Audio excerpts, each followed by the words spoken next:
ಕರ್ತನ ಪರಿಶುದ್ಧ ನಾಮಕ್ಕೆ ಸ್ತೋತ್ರವಾಗಲಿ. ಆತ್ಮೀಯರಾದ ಎಲ್ಲರಿಗೂ ಈ ಮುಂಜಾನೆಯ ಶುಭ ವಂದನೆಗಳೊಂದಿಗೆ ಈ ದಿನದ ವಾಕ್ಯದ ಧ್ಯಾನದ ಸಮಯಕ್ಕೆ ಇನ್ನೊಂದಾವರ್ತಿ ನಿಮ್ಮನ್ನು ಸ್ವಾಗತಿಸುವುದರಲ್ಲಿ ಸಂತೋಷವುಳ್ಳವರಾಗಿದ್ದೇವೆ.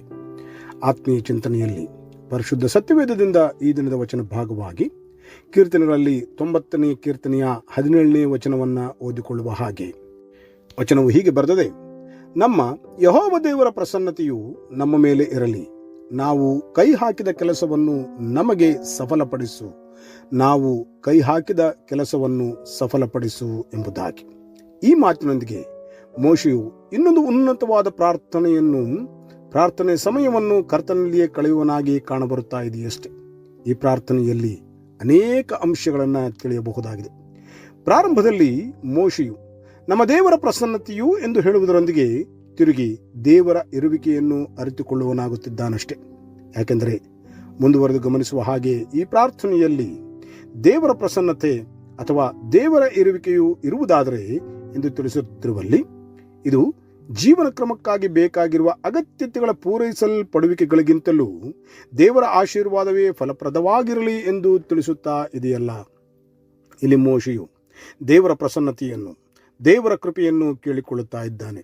ಯಾಕೆಂದರೆ ಪ್ರಾಪಂಚಿಕ ಜೀವಿತದ ಕ್ರಮಗಳಲ್ಲಿ ನೋಡಿಕೊಳ್ಳುವ ಹಾಗೆ ಪ್ರಾಪಂಚಿಕವಾದ ಎಲ್ಲ ಅನುಕೂಲತೆಗಳು, ಬೇಕಾಗಿರುವಂಥ ಅಗತ್ಯತೆಗಳು ಏನೇ ಇದ್ದರೂ ಸರಿಯೇ, ದೇವರ ಕೃಪೆಯ ಹೊರತು ಶಾಶ್ವತ ಫಲ ದೊರೆಯುವುದಿಲ್ಲವಷ್ಟೇ.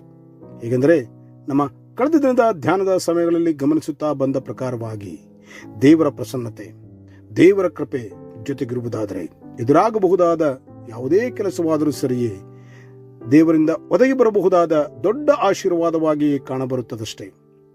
ದೇವರ ಪ್ರಸನ್ನತೆ ಅಥವಾ ದೇವರ ಕೃಪೆ ಈ ಆತ್ಮೀಕ ಪ್ರಯಾಣದಲ್ಲಿ ಕಾಣಲ್ಪಡಲಿಲ್ಲವಾದರೆ ಮಾಡುವ ಪ್ರಯತ್ನಗಳು ಕೆಲವು ಸಾರಿ ವ್ಯರ್ಥವಾಗಬಹುದು. ಉದಾಹರಣೆಗೆ ಗಮನಿಸುವ ಹಾಗೆ ಒಬ್ಬ ಮನೆ ಕಟ್ಟುವವರ ವಿಷಯದಲ್ಲಿ ಅಥವಾ ಒಬ್ಬ ರೈತನ ವಿಷಯದಲ್ಲಿ ಪ್ರಯತ್ನಗಳು ಮಾನುಷಿಕವಾಗಿ ನೇಮಿಸಲ್ಪಟ್ಟಿದ್ದರೂ ಸರಿಯೇ ದೇವರು ತಾನೇ ಕೈ ಹಿಡಿದು ನಡೆಸುತ್ತಾನಷ್ಟೆ. ಆದಿಕಾಂಡ ಪುಸ್ತಕದಲ್ಲಿ ಒಂದು ಸಂದರ್ಭ, ಐಗುಪ್ತದಲ್ಲಿ ಯೋಸೇಫನು ದಾಸನ ರೂಪದಲ್ಲಿ ಕಂಡುಬಂದರೂ, ಇನ್ನೊಂದು ಸಂದರ್ಭ ದೇವರ ಪ್ರಸನ್ನತೆ, ದೇವರ ಕೃಪೆ ಆತನ ಮೇಲಿದ್ದ ಕಾರಣ ತನ್ನ ಮೇಲೆ ಸುಳ್ಳು ಅಪರಾಧಗಳು ಕ್ಷಮಿಸಲ್ಪಡುವಿಕೆಯು ಹಾಗೂ ದೇವರು ತಾನೇ ಕೊಟ್ಟ ಜ್ಞಾನದ ಮೂಲಕ ಮಾತನಾಡುವವನಾಗುವಾಗ ದಿನ ಕಳೆದಂತೆ ಇನ್ನೊಂದು ದಿನದಲ್ಲಿ ಆತನು ಬಹಳ ಉನ್ನತ ಸ್ಥಾನಕ್ಕೆ ಏರಿಸಲ್ಪಟ್ಟನು. ಪ್ರಧಾನನಾದನು, ಕ್ಷಮಿಸಬೇಕಾದ ಸ್ಥಳದಲ್ಲಿ ಕ್ಷಮಿಸುವನಾದನು, ಪ್ರೀತಿಸಬೇಕಾದ ಸ್ಥಳದಲ್ಲಿ ಪ್ರೀತಿಸುವನಾದನು, ಗೌರವಿಸಬೇಕಾದ ಸ್ಥಳದಲ್ಲಿ ಗೌರವಿಸಿದನು. ಕಾರಣ ದೇವರ ಪ್ರಸನ್ನತೆ ಅಥವಾ ದೇವರ ಕೃಪೆ.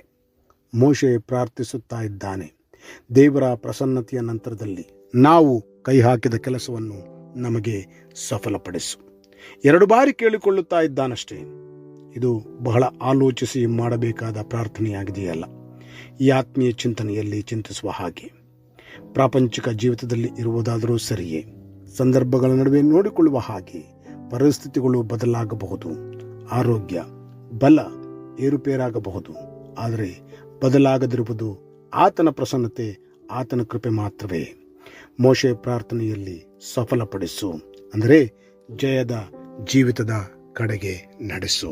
ನಮ್ಮ ಪ್ರಾರ್ಥನೆಗಳು ಈ ಆತ್ಮೀಯ ಪ್ರಯಾಣದಲ್ಲಿ ಹೀಗೆಯೇ ಮುಂದುವರಿಯುವುದಾಗಿರಲಿ. ಪ್ರಾರ್ಥನೆ ಮಾಡಿಕೊಳ್ಳುವರಾಗೋಣವೇ. ನಂಬಿ ಪ್ರಾರ್ಥಿಸುವ ಎಲ್ಲರನ್ನೂ ಒಳ್ಳೆಯವನಾಗಿರುವ ಕರ್ತನು ತಾನೇ ಆಶೀರ್ವದಿಸಿ ಕಾಪಾಡಿ ನಡೆಸಲಿ. ಆಮೇನ್. ಈ ಕಾರ್ಯಕ್ರಮದ ಬಗ್ಗೆ ನಿಮ್ಮ ಅಭಿಪ್ರಾಯ, ಸಲಹೆಗಳು ಹಾಗೂ ಯಾವುದೇ ಪ್ರಾರ್ಥನಾ ಮನವಿಗಳಿದ್ದಲ್ಲಿ ನಮ್ಮ ದೂರವಾಣಿ ಸಂಖ್ಯೆಗೆ ನೀವು ಕರೆ ಮಾಡಬಹುದು. ನಮ್ಮ ದೂರವಾಣಿ ಸಂಖ್ಯೆ 9902606453. ನಿಮ್ಮ ಅಭಿಪ್ರಾಯಗಳನ್ನು ಇಮೇಲ್ ಮೂಲಕವೂ ನಮಗೆ ತಿಳಿಸಬಹುದು. ನಮ್ಮ ಇಮೇಲ್ ID info@fibaonline.org. ವಂದನೆಗಳು.